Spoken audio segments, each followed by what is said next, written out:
عليكم، مرحبا بكم فيديو جديد، شيوه جديده مشاهدي الكرام. كيف ما كتلاحظوا اليوم ان شاء الله صوبنا غريبه اللي ما كتخطاش المائده المغربيه في الاعياد وفي الافراح والمناسبات. هاد المره دخلت عليها مكون جديد اللي كيخليها تجي زوينه وكتجي معلكه وكتجي رائعه في المذاق. ان شاء الله غادي تعرفوا المقادير في وسط الفيديو، غادي تشوفوها كيفاش كتجي. راه كتجي رائعه البنات، كتجي زوينه ومذاقها كيجي اكثر من المنظر ديالها. غادي نشوفوها من الداخل كيفاش جايه، كتجي معلكه واحد المكون كيعطي واحد التعليكه رائعه بزاف. غادي تفضلوا معايا ان شاء الله الفيديو تعرفوا المقادير وطريقه التحضير.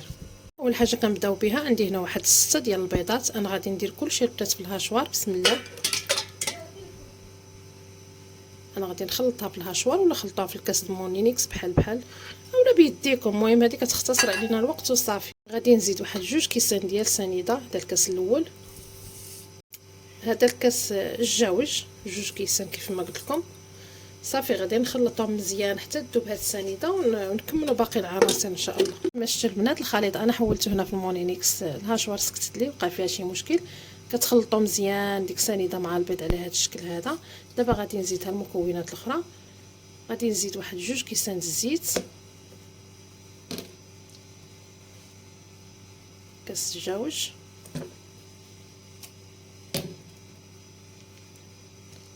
غنزيد واحد 2 ساشيات ديال الفاني. انا راني حيدت المونيكس نكاش لحقاش التصوير غايبان لكم الشيء، باش يجيكم التصوير واضح وتفهموا المقادير مزيان. داكشي علاش حيدتها من الموطور. دابا غادي نزيد واحد قشر ديال البرتقال حكيتها على هذا الشكل هذا. بغيتو البنات تعوضوه بقشره الليمون عوضوه، انا المهم كنديرها حتى انا بقشره الليمون، ولكن هذه المره بغيت نبدل المذاق حتى هذه كتجي رائعه في المذاق. راكم شفتوا كيفاش جات. كنزيد واحد 2 معالق صغار ديال مركز ديال الليمون، كيعطينا واحد اللوين زوين الغريبه وفي نفس الوقت كيخرج المذاق حتى هو زوين. بالنسبه للبنات الجديد في هاد الغريبه هو هاد الزبيب. هادي عندي هنا 200 غرام ديال الزبيب اللي طحنتها مزيان كيف ما كتشوفوا حتى تعلكت، هي اللي كتعطينا ديك التعليكه وكتعطينا واحد المذاق زوين بزاف. هانتوما شفتوا البنات. انا غادي نزيدها هنا في المونينيكس باش تنسجم مزيان مع ديك البيض والسنيده والمقادير الاخرى. هذا هو الجديد في هاد الغريبه هذه، راه كتجي فنه وكتجي رائعه. بالنسبه للزبيب البنات اختاروا هذا الزبيب الزعر هذا زوين باش ما تجيكمش غريبه كحله، ما يضيعكمش اللوين ديال الغريبه. كتجيبوا واحد 200 غرام كطحنوها في المونينيكس مزيان كيف ما شفتوا. ديروه دائما مع قبيصه د الملحه، ما كنساوهاش دائما في الحلويات. صافي غنولي نطرب هذا الشيء مزيان ونرجع معكم. الخليط ديالنا البنات هو هذا، نتوما شفتوا كيفاش جاي معلك، جا رائع. غادي نزيد البنات واحد 4 ولا 3 المعالق د الكوفيتير. راني قبيله غير نسيتهم ما زدتهمش في الاول، ولكن ضروري غنشاركهم معكم باش نعطيكم الوصفه كامله مكموله. هذه وحده، هذا 2، هذه 3، هذه 4. اصلا القريعه بقات لي فيها 4 المعالق. صافي غنولي نطحن واحد الطحنه خفيفه غير باش ينسجم داك الكوفيتير مع الشيء الاخر وصافي. نتوما شفتوا الخليط كيفاش. صافي دابا غادي نخوي الخليط ديالي هنا في القصيعه. نتوما شفتوا البنات كيفاش جاي الخليط، جاي معلك كيف ما كتشوفوا. عندي هنا واحد نص كيلو ديال الكوك اولا 500 غرام. كيف ما كتعرفوا حنا عرفنا الجمله يكون الكوك النوعيه المزيانه البنات. انا خديته دابا 50 درهم الكيلو. غادي نديرو هو الاول. صافي غادي نخلطو مزيان. عاد غنزيد السميده شويه بشويه. حتى السميده عندي نص كيلو ولا 500 غرام كيف ما قلت لكم.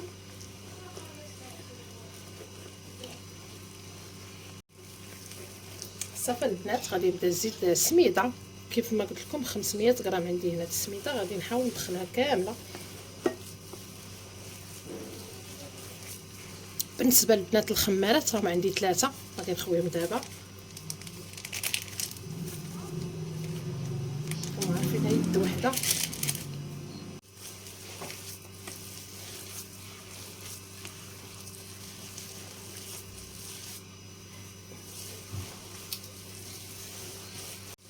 صافي انا راني درت ديك السميده كامله. دابا غادي نمعكها شويه. ضروري البنات عركوها واحد شويش باش كتزيد تعلك مزيان وكتنسجم العناصر مزيان. بالنسبه للمبتدئات ما كتستقلهمش غريبه، هاد الطريقه راه مضمونه 100% وكتجي رائعه.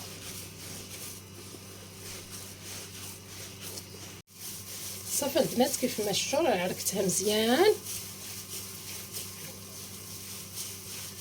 نتوما البنات على حساب السميده لا شفتوا راسكم صافي هذا هو القوام ديالها. انا جاتني نص كيلو مع نص كيلو قد نتوما لاش المهم ملي دير هذا القوام هذا كتوقفوا بالسميده، ربما تكون السميده عندكم كتشرب صافي كتخليوها ما قاصحاش وما رطباش. المهم انا جاني نص كيلو ديال الكوك مع نص كيلو السميده هو هذاك. صافي غادي ندوز دابا باش انا ما نخليها ترتاح ما والو، غادي ندوز باش نفندها في سكر كلاصي وشويه ديال الماء الزهر وصافي كيف ما العاده.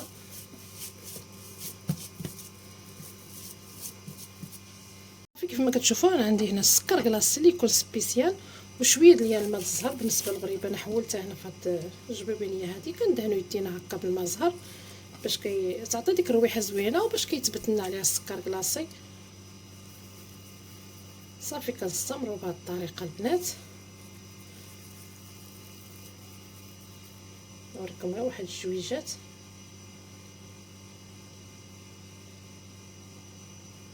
صافي كنستمروا بهذه الطريقه وكنحاولوا نضغطوا عليها هكا شويش. صافي وغادي نحطها في اللاطه. كتعطيو هاد السكر كلاصي مزيان موجهه باش كيجي ديك المنيطر مزيون، اولا كتبركوا عليها بهاد الطريقه. المهم نتوما اللي بغيتو. صافي انا نكمل كلشي ونرجع معكم. ديالنا هي هادي انا كملتها بالتفنات. انا راني شاعله الفران نخليوه يسخن مزيان وكتنقصوا العافيه مزيان، كتخليو غير شميعه العافيه وكديروها من التحت ودائما العافيه كتكون على وجه غريبه. صافي ان شاء الله ملي غطا برجع معكم. هادي من بعد ما خرجناها من الفران نتوما شوفوا كيفاش كتجي مشقه وكتجي مزيونه. تشوفوها في طبق التقديم ان شاء الله. هنا كنكون وصلنا لنهايه الفيديو. غريبه ديالنا هي هذه. نصيحه واحده البنات ما تقصحوهاش كيف ما قلت لكم ملي كنت كنخلط، حيت السميده كل مره كتشرب مره لا. خليوها شويه كيف ما وريتكم في الفيديو مرخيه شويه باش تجيكم زوينه وكيجي المذاق ديالها رائع وكتجي خطيره في المذاق. وكنتمنى تعجبكم. الا عجبتكم كيف ما العاده ما تنساوناش لي كومونتير زوين ديالكم. والناس الجداد دائما كنقول لهم مرحبا والف مرحبا، وكنقول لكم عواشركم مبروكات، عيدوا وتعاودوا بالصحه والسلامه والرزيق نتوما وحنا وجميع كافه المسلمين جميعا. وكنقول لكم السلام عليكم الى اللقاء.